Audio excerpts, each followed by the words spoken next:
যে লাইফে কিছু করো জানি আমি তোমারে নিয়ে গর্বিত বোধ করতে পারি। রাগ করে তেমন কিছু করি নাই, ঘুরতে গেছি খাইছি অন্য কাউকে নিয়ে।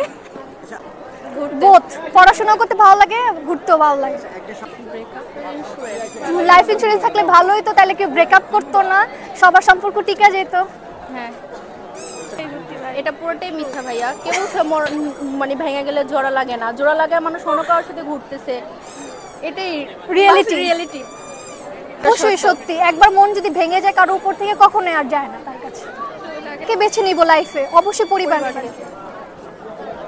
মানে যন্ত্রণা কথাটা সত্য, কারণ জীবনে অনেক স্ট্রাগল করতে হয়, অনেক মেয়ে মানুষদের একটু বেশি স্ট্রাগল করতে হয় ছেলেদের অনুযায়ী। আমাকে যদি প্রেস কনফারেন্স করার কোনো সুযোগ দেয় তাও অবশ্যই আমার আম্মুকে নিয়ে করব, কারণ আমার আম্মু আমার লাইফে অনেক বড় একটা ইম্পর্টেন্ট পার্ট।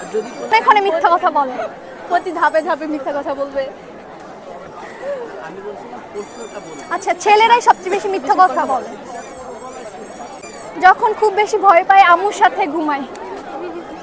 আমি গান শুনি, খুব বেশি ভয় পেলে গান শুনি, ঘুমায় যাই। গলা পাইও নাই, দেইও না, কখনো দিবও না, কিন্তু পাওয়ার ইচ্ছা আছে। ওই কি রে ভাই, বন্ডামি করতে